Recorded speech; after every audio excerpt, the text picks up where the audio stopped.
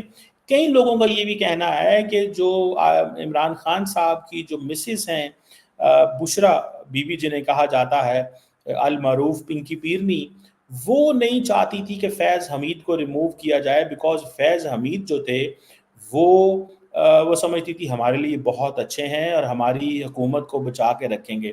اور پھر 6 مہینے کم از کم جنرل باجوہ جو ہے اس کو نہیں ان کی بات مانا گیا، لیکن آخر میں سننے میں آتا ہے کہ حالات اتنے خراب ہو گئے کہ جنرل باجوہ نے خود ہی آرڈر کر دیا اور وزیر اعظم کو بھی نہ پوچھا، اور جب ان کو پتہ چلا تو انہوں نے پھر ایک اپوائنٹمنٹ جو ہے ان کی ٹرانسفر کی کر دی، اور وہ بھی کہا جی 2 مہینے بعد کہ 1.5 مہینے بعد کہ 3 مہینے بعد جو D G I S I ہے اس کو ہم لگائیں گے۔ سو عمران خان کو بھی ایک میسج دیا گیا ہے، عمران خان کو میسج یہ دیا گیا ہے کہ اگر ہم اپنی فوج کے اندر اکاؤنٹیبلٹی میں اپنے جنرلز کو نہیں چھوڑیں گے تو آپ کیا سمجھتے ہیں کہ ہم آپ کو چھوڑیں گے؟ سو عمران خان کا بھی میسج بڑا کلیئر چلا گیا ہے، اور وہ میسج یہ ہے کہ یہ آپ کو بھی جو آپ نے قانون توڑے ہیں یا جو فوج کے اندر بغاوت کروانے کی کوشش کی گئی، کیونکہ جو جنرل فیض حمید جو تھے یہ اکثر عمران خان کو مشورے دیتے تھے، عمران خان کو مشورے دیتے تھے، اور ان مشوروں میں ایک مشورہ سننے میں آتا یہ بھی تھا کہ آپ جی ایچ کیو کے باہر جا کے تو کریں۔ اور پھر سننے میں آتا ہے کہ جنرل فیض حمید جو تھے، سننے میں آتا ہے کہ جنرل فیض حمید جو تھے انہوں نے اس دور میں پلاننگ کی کہ یہ تاثر دیا جائے کہ جو موجودہ آرمی چیف ہیں جنرل عاصم منیر یہ شیعہ ہیں اور یہ ایران کے بہت قریب ہیں۔ اس چیز کو کہیں سعودی جو ملٹری اٹیشی ہیں اسلام آباد میں ان تک پہنچایا گیا، سعودی ملٹری اٹیشی نے اپنی حکومت کو بتایا، اس حکومت نے شہباز شریف کو فون کیا، شہباز شریف نے پھر سعودی ایمبیسڈر کو جگایا، اس طرح کی بہت ساری چیزیں ہوئیں جس پہ انہوں نے حالات ایون کے حد تک چلے گئے کہ انہوں نے کیا کیا کہ انہوں نے جو جنرل عاصم منیر اور ان کی جو فیملی ہے ان کے جو پاسپورٹس ہیں، ان کے جو آئی ڈی کارڈز ہیں ان کو چیک کروایا باس کوئٹہ سے اور کوئٹہ کے قریب کسی جگہ سے کہ یہ چیک کرو کہ یہ کہاں کہاں ٹریول کرتے رہے ہیں، یہ ایران کتنی دفعہ گئے ہیں۔ اگر ہمیں یہ پتہ چل جائے کہ یہ اتنی دفعہ ایران گئے ہیں تو ہم یہ بات سعودیز کے آگے اسٹیبلش کر سکیں گے۔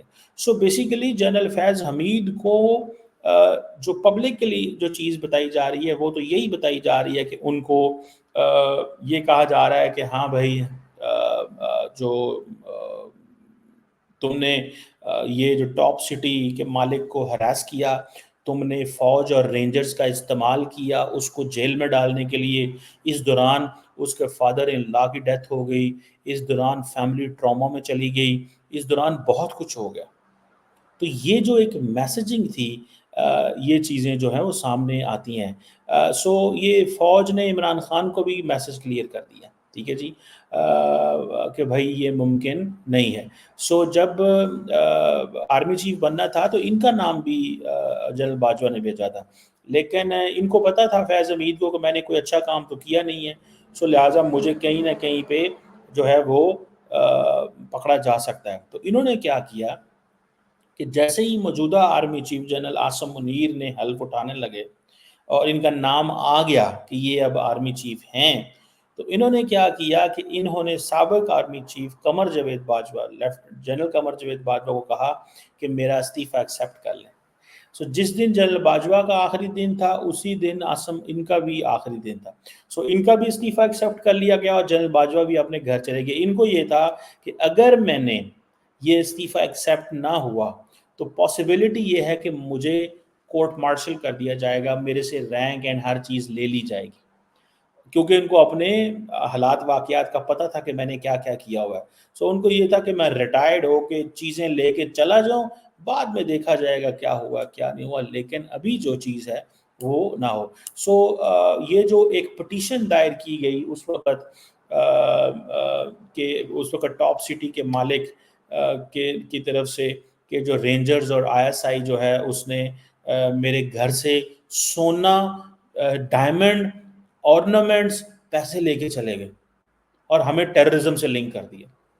مطلب یہ تو کوئی چیز نہ ہوئی کہ جو رینجرز ہے اس نے اور آئی ایس آئی مل کے ایک بزنس مین کے گھر پہ حملہ کرے اور سونا، ڈائمنڈ اور پیسے لے کے چلے جائیں، یہ وہ بندہ کہہ رہا ہے۔ اب یہ جو بندہ ٹاپ سٹی کا مالک ہے یہ اس قابل ہے، یہ اتنے جوگا ہے کہ بندہ کہہ سکتا ہے کہ اس کے گھر میں سونا اور ڈائمنڈ ہوگا، اس کی بیگم پہنتی ہوگی، اس کی فیملی میں ہوں گے، از سپر رچ گائے ان اسلام آباد۔ مطلب اس نے دنیا کی ساری مہنگی گاڑیاں جو ہیں وہ اسلام آباد میں رکھی ہوئی ہیں اور یہ چیزیں۔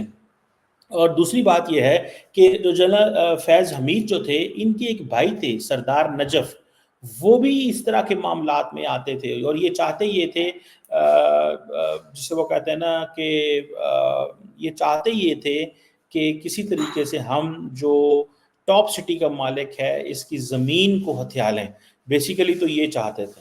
لیکن بعد میں دیکھیں یہ تو نہیں ہوتا کہ آپ کے پاس فوج ہے، آپ کے پاس رینجر ہے، آپ کے پاس آئی ایس آئی ہے تو آپ ڈاکے مارنے شروع کر دیں، آپ کسی کے گھر میں گھسیں اور آپ جو ہے وہ 400 تولہ سونا لے کے وہاں سے فرار ہو جائیں۔ یہ تھوڑا ہی ہوتا ہے، یہ تھوڑا ہی ہوتا ہے اس کیس میں کہ آپ 400 کلو سونا لے کے نکل جائیں۔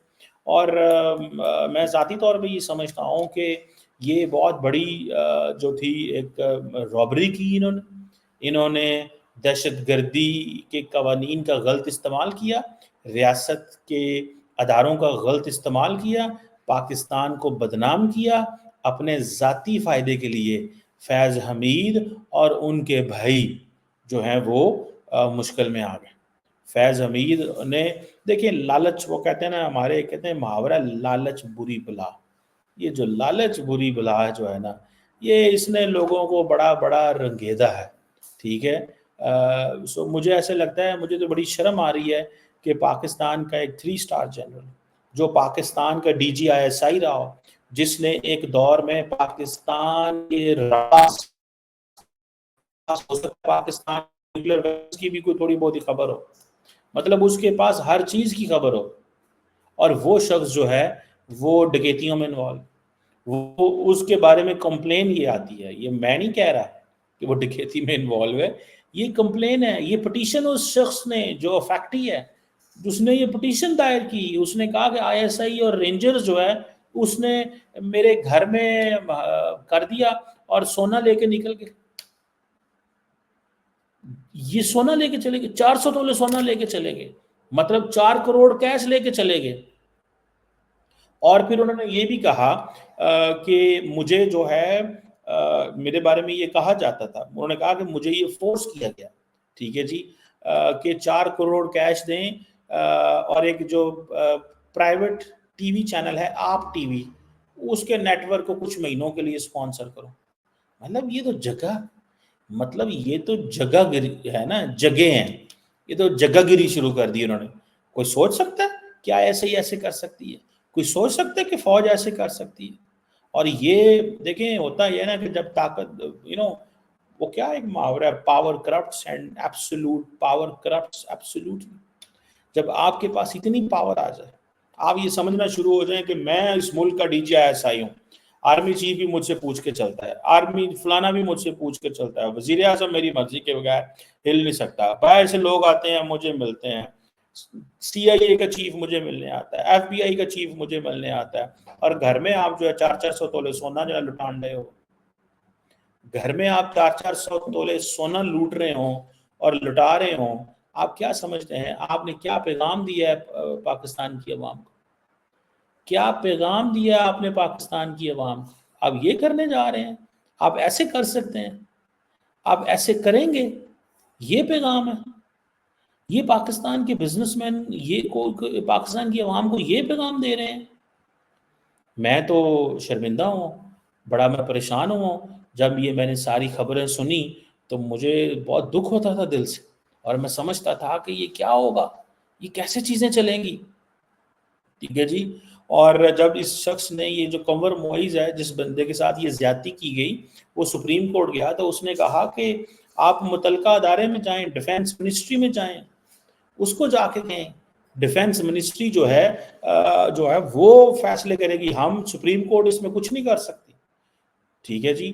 کیونکہ یہ جو ایلیگیشنز ہیں بڑی ایکسٹریملی سیریس نیچر کی ہیں, اور آئی ایس آئی کی اور فوج کی اور رینجر کی ریپوٹیشن بڑی نیچے گر گئی اس چیز کی وجہ سے. سو یہ چیز ہے, اسی وجہ سے سپریم کورٹ نے کہا فوج کو کہ آپ جو ہے وہ جو ہے یہ کیا کر رہے ہیں. تو فوج نے پھر اس کے اوپر ایکشن لیا, انہوں نے بٹھایا. لیکن جو میں نے آپ کو بتایا کہ یہ جو فیض حمید ہے یہ ایک کیس نہیں ہے, اس کے پیچھے یہ بیسیکلی اس کو ملٹیپل سزائیں ہوں گی, اور ملٹیپل سزائیں اس بنیاد پہ ہوں گی کیونکہ انہوں نے یہ فیصلہ کر لیا نا, فیض حمید صاحب نے فیصلہ کر لیا کہ میں انج ہی کرنا ہے جو میں کرنا ہے, اور میں ایسے ہی کروں گا. مجھے ذاتی طور پہ ایک دکھ تو ہے ہی ہے کہ ایک پاکستان کا شہری اٹھے اور اٹھ کے کہے کہ ایک D G I S I جو ہے وہ میرے 400 تولہ سونا لے گیا. مجھے کہتا ہے کہ تم جو ہے نا وہ 4 کروڑ روپے کیش دو. مجھے کہتا ہے کہ تم آپ ایک ٹی وی اسٹیشن ہے پرائیویٹ, اس کو سپانسر کرو, مجھے فلاں زمین دے دو, مجھے یہ کر دو. مطلب ایسے تھوڑا ہی ہوتا ہے یار. یہ پاکستان کے اندر کوئی قانون ہے, کوئی بدماشی ہے, کوئی جگہ ہے کہ جس کا جو دل کرے اٹھ کے آ جائے اور آپ یہ کہنا شروع کر دیں. سو میرا خیال ہے آئی ایس آئی کی ریپوٹیشن ڈیمیج ہوئی, فوج کی ریپوٹیشن ڈیمیج ہوئی, پاکستان کے جو ڈیفینس ادارے ہیں ان کی ریپوٹیشن ڈیمیج ہوئی, جس کی وجہ سے ہوا. اور ساتھ میں کیونکہ یہ سیاست بھی کرتے تھے فیض حمید صاحب, یہ ڈبل گیم کرتے تھے. ادھر سے لوٹ دینے کی کوشش کر رہے تھے کہ میں لوٹوں, اور ادھر سے جو ہے وہ ان کو زمینیں بنانے کا بہت شوق تھا. ان کے بھائی جو ہیں وہ سننے میں آیا کسی دور میں پٹواری ہوا کرتے تھے. میرے ایک دوست وہاں پہ ان کے ٹاؤن میں چکوال میں ان کے جو ٹاؤن ہے وہاں پہ میرے دوست جو ہے وہ سرو کر چکا ہے ایز این آفیسر. تو فیض حمید صاحب کے جو بھائی تھے وہ اس کے نیچے کام کرتے تھے. وہ بہت ساری ہمیں داستانیں سناتے تھے, یہ ماضی کی باتیں ہیں 2018 17 19 کی, لیکن ہم تب یقین نہیں کرتے تھے, کہتے تھے نہیں یار یہ پتہ نہیں کیا ہے, کچھ یقین کر لینا, کچھ نہیں یار ایسے نہیں ہوتا. انہوں نے کہا نہیں پائن انج نہیں این جی ہو رہا ہے. تو بہرحال شرمندگی کی بات یہ ہے کہ ابھی بھوک ختم نہیں ہوئی. مطلب اگر آپ اتنے سینئر رینک پہ پہنچ گئے اور آپ کی بھوک ختم نہیں ہوئی تو اب آپ کی بھوک کب ختم ہوگی مجھے تو کوئی پتہ نہیں. میں تو اس چیز سے وہ جسے کہتے ہیں نا سمجھنے سے قاصر ہوں کہ آپ کی بھوک کب ختم ہوگی, آپ کب اس قابل ہوں گے کہ آپ اپنے اوتھ کو لے کے چلیں گے. آپ اپنے اوتھ کو کب لے کے چلیں گے بھائی؟ آپ نے اپنے اوتھ کی جو ہے وہ خلاف ورزیاں شروع کر دی. ٹھیک ہے جی. میں سمجھتا ہوں کہ جو جسے کہتے ہیں نا ایک بڑی تکلیف دہ بات ہے, انتہائی تکلیف دہ بات ہے کہ کس طرح ایک شخص جو ہے وہ اس مقام پہ پہنچ گیا. ٹھیک ہے جی. اور اس مقام پہ پہنچ کے اس نے کیا کیا, اور اس نے پھر ایک طرف تو خود جو آئی ایس کو بدنام کیا, اپنی رینجرز کو بدنام کیا, پولیس کو بدنام کیا. پولیس بیچاری تو پہلے ہی بدنام ہے, اس بیچارے چھٹی کا نہیں ایسا وہ, کیونکہ ہمارے سیاستدانوں کے اندر ہے. اب تو ہمارے سیاستدان جو ہے نا وہ ہمارے پاکستان میں ایک محاورہ چلتا ہے کہ جو سیاستدان ہے نا وہ فوج کو بھی پنجاب پولیس بنانا چاہتے ہیں. کہ جس طرح پنجاب پولیس ہمارے تھلے لگی ہے نا، انڈی فوج بھی ساڈے تھلے لگا ہے. دس از واٹ دے وانٹ. بہرحال لیٹ سی، دیکھتے ہیں کہ کیا ہوتا ہے. لیکن اس دفعہ اگر 3 سٹار جنرل نہیں نہ بچ رہا تو بچ عمران خان بھی نہیں رہا. مجھے تو یہی نظر آ رہا ہے. اب دیکھتے ہیں